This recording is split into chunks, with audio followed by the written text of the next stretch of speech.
اور ایسے ہی حالات تھے جب ہم نے نوح علیہ السلام کو اس کی قوم کی طرف بھیجا تھا۔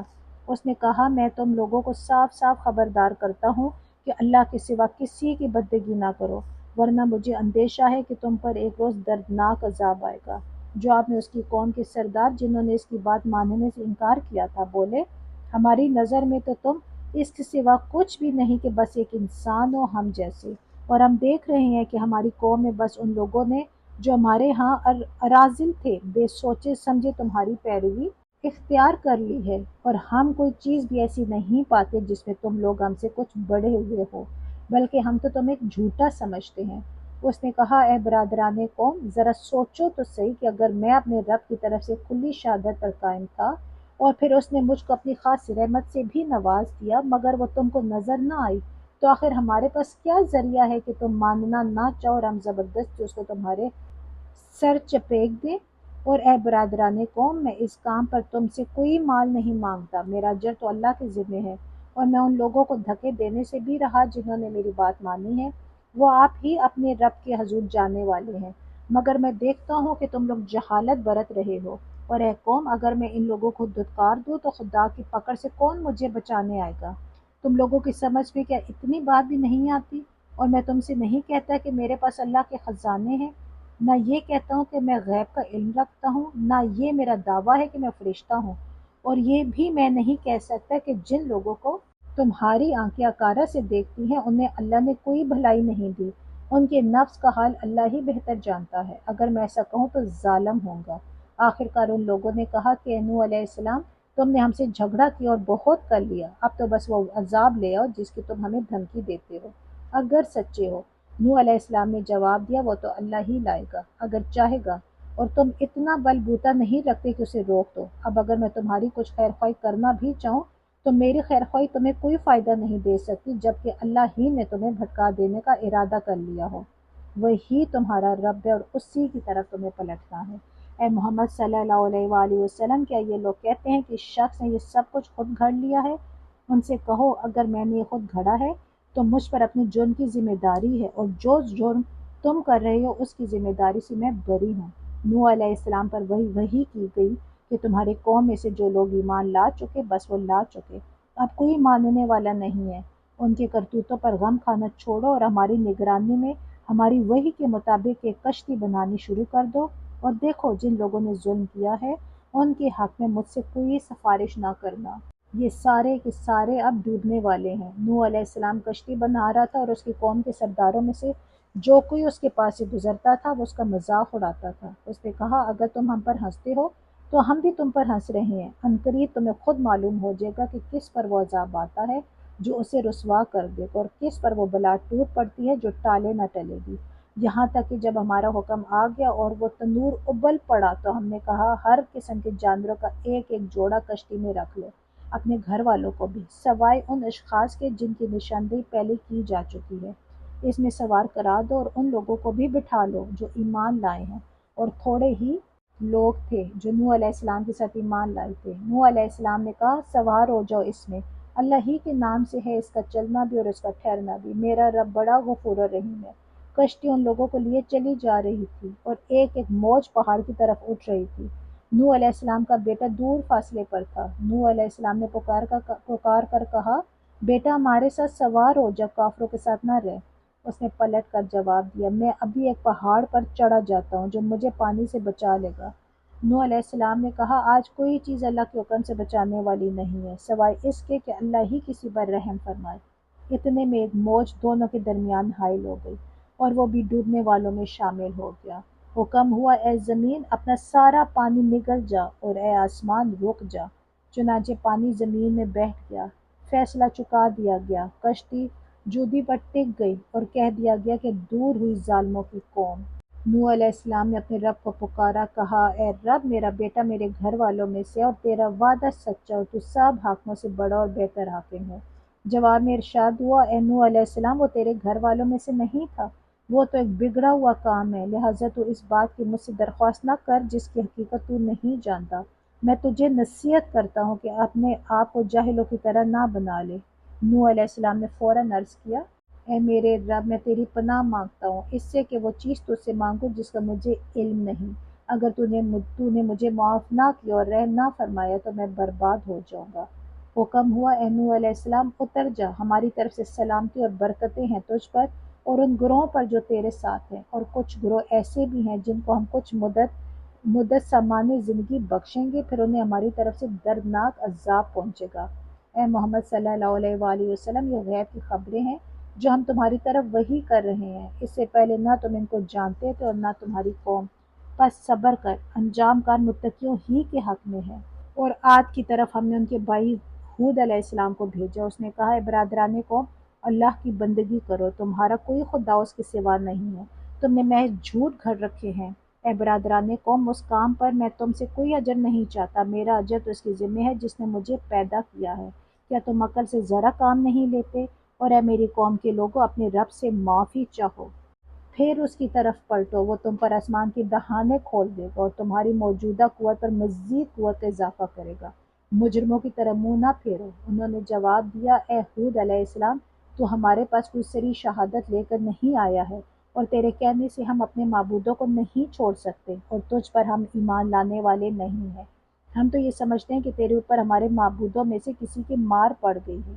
ہود علیہ السلام نے کہا میں اللہ کی شہادت پیش کرتا ہوں اور تم گواہ رہو کہ یہ جو اللہ کے سوا دوسروں کو تم نے خدائی میں شریک ٹھہرا رکھا ہے، اس سے میں بیزار ہوں۔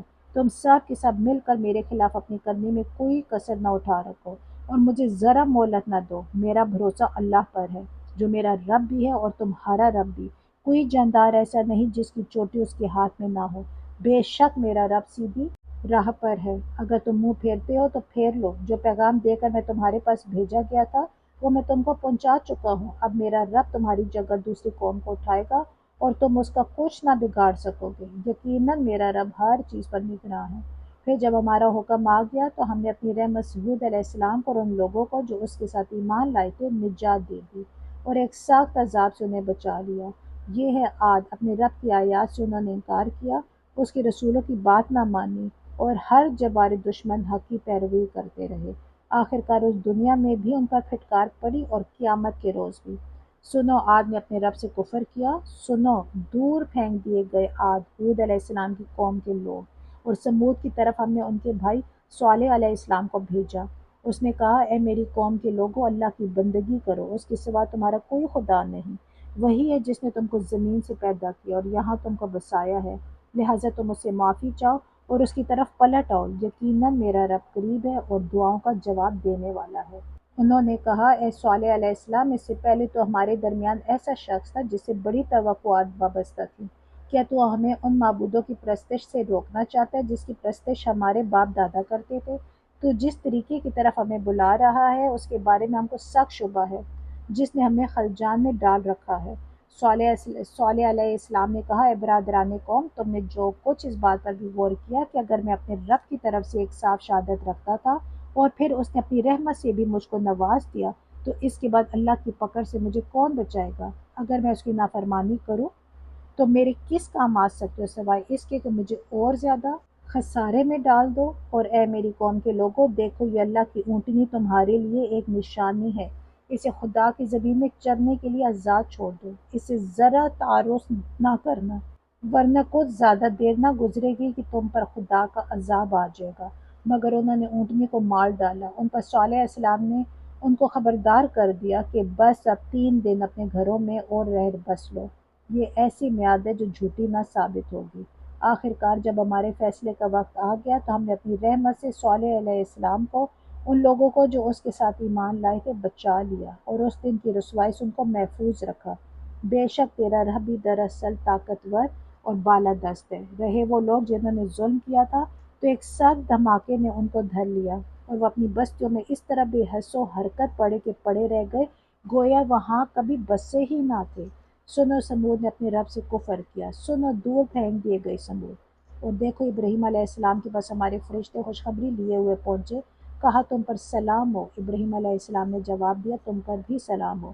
پھر کچھ دیر نہ گزری کہ ابراہیم علیہ السلام نے ایک بھنا ہوا بچڑا ان کی ضیافت کے لیے لے آیا، مگر جب دیکھا کہ ان کے ہاتھ کھانے پر نہیں بڑھتے تو وہ ان سے مشتبہ ہو گیا اور دل میں ان سے خوف محسوس کرنے لگا۔ انہوں نے کہا ڈرو نہیں، ہم تو لوط علیہ السلام کی قوم کی طرف بھیجے گئے ہیں۔ ابراہیم علیہ السلام کی بیوی بھی کھڑی ہوئی تھی وہ یہ سن کر ہنس دی۔ پھر ہم نے اس کو اسحاق علیہ السلام اور اسحاق علیہ السلام کے بعد یعقوب علیہ السلام کی خوشخبری دی۔ وہ بولی، ہائے میری کمبختی! کیا اب میرے ہاں اولاد ہوگی جبکہ میں بڑھیا پھونس ہو گئی، اور یہ میرے میاں بھی بوڑھے ہو چکے ہیں؟ یہ تو بڑی عجیب بات ہے۔ فرشتوں نے کہا، اللہ کے حکم پر تعجب کرتی ہو؟ ابراہیم علیہ السلام کے گھر والوں، تم لوگوں پر تو اللہ کی رحمت اور اس کی برکتیں ہیں، اور یقیناً اللہ نہایت قابل تعریف اور بڑی شان والا ہے۔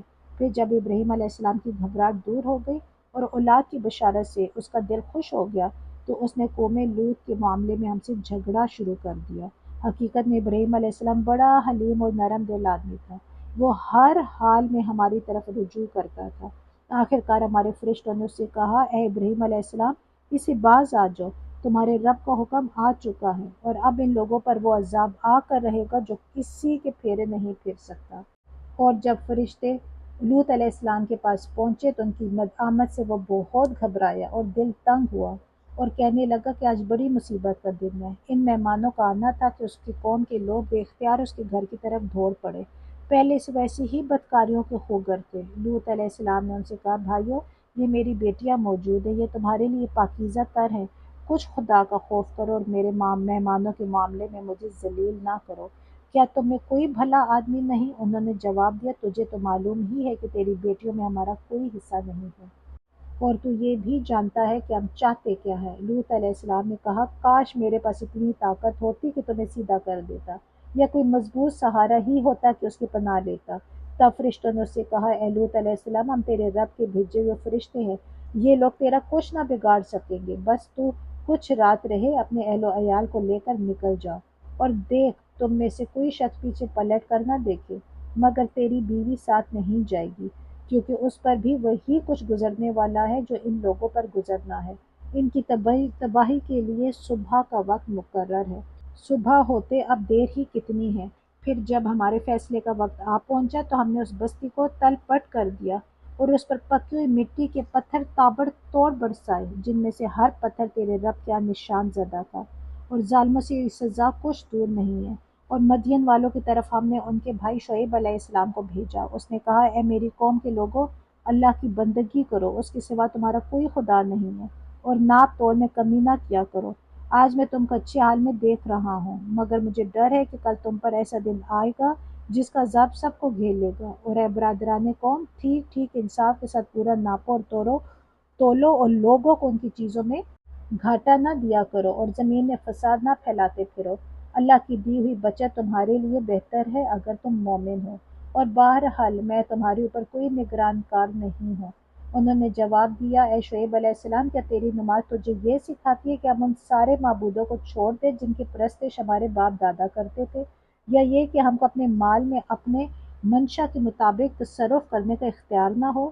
بس تو ہی تو ایک عالی ظرف اور راست باز آدمی رہ گیا ہے۔ شعیب علیہ السلام نے کہا، بھائیو، تم خود ہی سوچو کہ اگر میں اپنے رب کی طرف سے کھلی شہادت پر تھا، اور پھر اس نے اپنے ہاتھ سے مجھ کو اچھا رزق بھی عطا کیا، تو اس کے بعد میں تمہاری گمراہیوں اور حرام خوریوں میں تمہارا شریک حال کیسے ہو سکتا ہوں؟ اور میں ہرگز یہ نہیں چاہتا کہ جن باتوں سے میں تم کو روکتا ہوں ان کا خود ارتکاب کروں۔ میں تو اصلاح کرنا چاہتا ہوں جہاں تک بھی میرا بس چلے، اور یہ جو کچھ میں کرنا چاہتا ہوں اس کا سارا انحصار اللہ کی توفیق پر ہے، اسی پر میں نے بھروسہ کیا، اور ہر معاملے میں اسی کی طرف میں رجوع کرتا ہوں۔ اے برادران قوم، میرے خلاف تمہاری ہر درمی کہیں یہ نوبت نہ پہنچا دے کہ آخر کار تم پر بھی وہی عذاب آ کر رہے جو نوح علیہ السلام یا ہود علیہ السلام یا صالح علیہ السلام کی قوم پر آیا تھا، اور لوط علیہ السلام کی قوم تو تم سے کچھ زیادہ دور بھی نہیں ہے۔ دیکھو، اپنے رب سے معافی مانگو اور اس کی طرف پلٹ آؤ، بے شک میرا رب رحیم ہے اور اپنی مخلوق سے محبت رکھتا ہے۔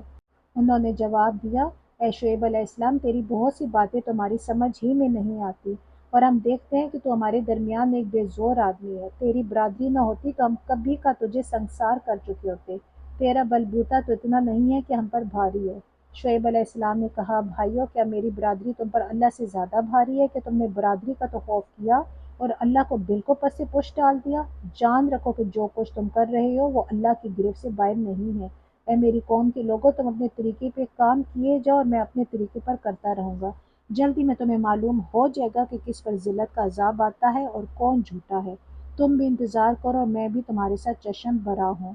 آخر کار جب ہمارے فیصلے کا وقت آ گیا تو ہم نے اپنی رحمت سے شعیب علیہ السلام اور اس کے ساتھی مومنوں کو بچا لیا، اور جن لوگوں نے ظلم کیا تھا ان کو ایک سخت دھماکے نے ایسا پکڑا کہ وہ اپنی بستیوں میں بے حس و حرکت پڑے کے پڑے رہ گئے، گویا وہ کبھی وہاں رہے بسے ہی نہ تھے۔ سونو مدین والے بھی دور پھینک دیے گئے جس طرح سمود پھینکے گئے تھے، اور موسیٰ علیہ السلام کو ہم نے اپنی نشانیوں اور کھلی کھلی سند ماموریت کے ساتھ فرعون اور اس کے اعیان سلطنت کی طرف بھیجا، مگر انہوں نے فرعون کی حکم کی پیروی کی، حالانکہ فرعون کا حکم راستی پر نہ تھا۔ قیامت کے روز وہ اپنی قوم کے آگے آگے ہوگا اور اپنی پیشوائی میں انہیں دوزخ کی طرف لے جائے گا۔ کیسی بدتر جائے ورود ہے یہ جس پر کوئی پہنچے، اور ان لوگوں پر دنیا میں بھی لعنت پڑی اور قیامت کے روز بھی پڑے گی۔ کیسا برا صلہ ہے یہ جو کسی کو ملے۔ یہ چند بستیوں کی سرگزشت ہے جو ہم تمہیں سنا رہے ہیں، ان میں سے بعض اب بھی کھڑی ہیں اور بعض کی فصل کٹ چکی ہے۔ ہم نے ان پر ظلم نہیں کیا، انہوں نے آپ ہی اپنے اوپر ستم ڈھایا، اور جب اللہ کو حکم آ گیا تو ان کے وہ معبود جنہیں وہ اللہ کو چھوڑ کر پکارا کرتے تھے ان کے کچھ کام نہ آ سکے، اور انہوں نے ہلاکت اور بربادی کے سوا انہیں کچھ فائدہ نہ دیا۔ اور تیرا رب جب کسی ظالم بستی کو پکڑتا ہے تو پھر اس کی پکڑ ایسی ہی ہوا کرتی ہے، فی الواقع اس کی پکڑ بڑی سخت اور دردناک ہوتی ہے۔ حقیقت یہ ہے کہ اس میں ایک نشانی ہے ہر اس شخص کے لیے جو عذاب آخرت کا خوف رکھے۔ وہ ایک دن ہوگا جس میں سب لوگ جمع ہوں گے، اور پھر جو کچھ بھی اس روز ہوگا سب کی آنکھوں کے سامنے ہوگا۔ ہم اس کے لانے میں کچھ بہت زیادہ تاخیر نہیں کر رہے ہیں، بس ایک گنی چنی مدت اس کے لیے مقرر ہے۔ جب وہ آئے گا تو کسی کو بات کرنے کی مجال نہ ہوگی، الا یہ کہ خدا کی اجازت سے کچھ عرض کرے۔ پھر کچھ لوگ اس روز بدبخت ہوں گے اور کچھ نیک بخت۔ جو بدبخت ہوں گے وہ دوزخ پہ جائیں گے جہاں گرمی اور پیاس کی شدت سے وہ ہانپیں گے اور پھنکارے ماریں گے، اور اسی حالت میں وہ ہمیشہ رہیں گے جب تک کہ زمین و آسمان قائم ہیں، الا یہ کہ تیرا رب کچھ اور چاہے۔ بے شک تیرا رب پورا اختیار رکھتا ہے کہ جو چاہے کرے۔ رہے وہ لوگ جو نیک بخت نکلیں گے تو وہ جنت میں جائیں گے اور وہ ہمیشہ رہیں گے جب تک زمین اور آسمان قائم ہے، الا یہ کہ تیرا رب کچھ اور چاہے۔ ایسی بخشش ان کو ملے گی جس کا سلسلہ کبھی منقطع نہ ہوگا۔ پس اے نبی صلی اللہ علیہ وآلہ وسلم تم ان معبودوں کی طرف سے کسی شک میں نہ رہ جن کی یہ لوگ عبادت کر رہے ہیں، یہ تو بس لکیر کے فقیر بنے ہوئے اسی طرح پوجا پاٹ کیے جا رہے ہیں جس طرح پہلے ان کے باپ دادا کرتے تھے، اور ہم ان کا حصہ انہیں بھرپور دیں گے بغیر اس کے کہ اس میں کچھ کاٹ کسر ہو۔ ہم اس سے پہلے موسیٰ علیہ السلام کو بھی کتاب دے چکے ہیں اور اس کے بارے میں بھی اختلاف کیا گیا تھا، جس طرح آج اس کتاب کے بارے میں کیا جا رہا ہے جو تمہیں دی گئی ہے۔ اگر تیرے رب کی طرف سے ایک بات پہلے ہی طے نہ کر دی گئی ہوتی تو ان اختلاف کرنے والوں کے درمیان کبھی کا فیصلہ چکا دیا گیا ہوتا۔ یہ واقعہ ہے کہ یہ لوگ اس کی طرف سے شک اور خلجان میں پڑے ہوئے ہیں، اور یہ بھی واقعہ ہے کہ تیرا رب انہیں ان کے اعمال کا پورا بدلہ دے کر رہے گا، یقیناً وہ ان کی سب حرکتوں سے باخبر ہے۔ پس اے محمد صلی اللہ علیہ وآلہ وسلم تم اور تمہارے وہ ساتھی جو کفر و بغاوت سے ایمان و طاعت کی طرف پلٹ آئے ہیں، ٹھیک ٹھیک راہ راست پر ثابت قدم رہو جیسا کہ تمہیں حکم دیا گیا ہے، اور بندگی کی حد سے تجاوز نہ کرو۔ جو کچھ تم کر رہے ہو اس پر تمہارا رب نگاہ رکھتا ہے۔ ان ظالموں کی طرف ذرا نہ جھکنا ورنہ جہنم کی لپیٹ میں آ جاؤ گے، اور تمہیں کوئی ایسا ولی اور سرپرست نہ ملے گا جو خدا سے تمہیں بچا سکے، اور کہیں سے تم کو مدد نہ پہنچے گی۔ اور دیکھو نماز قائم کرو دن کے دونوں سروں پر اور کچھ رات گزرنے پر، در حقیقت نیکیاں برائیوں کو دور کر دیتی ہیں۔ یہ ایک یاد دہانی ہے ان لوگوں کے لیے جو خدا کو یاد رکھنے والے ہیں، اور صبر کر اللہ نیکی کرنے والوں کا اجر کبھی ضائع نہیں کرتا۔ پھر کیوں نہ ان قوموں میں جو تم سے پہلے گزر چکی ہیں ایسے اہل خیر موجود رہے جو لوگوں کو زمین میں فساد برپا کرنے سے روکتے، ایسے لوگ نکلے بھی تو بہت کم جن کو ہم نے ان قوموں میں سے بچا لیا، ورنہ ظالم لوگ تو انہی مزوں کے پیچھے پڑے رہے جن کے سامان انہیں فراوانی کے ساتھ دیے گئے تھے، اور وہ مجرم بن کر رہے۔ تیرا رب ایسا نہیں ہے کہ بستیوں کو ناحق تباہ کر دے، حالانکہ ان کے باشندے اصلاح کرنے والے ہوں۔ بے شک تیرا رب اگر چاہتا تو تمام انسانوں کو ایک گروہ بنا سکتا تھا، مگر اب تو وہ مختلف طریقوں ہی پر چلتے رہیں گے، اور بے راہ رویوں سے صرف وہ لوگ بچیں گے جن پر تیرے رب کی رحمت ہے۔ اسی آزادی انتخاب اور اختیار کے لیے ہی تو اس نے انہیں پیدا کیا تھا، اور تیرے رب کی وہ بات پوری ہو گئی ہے جو اس نے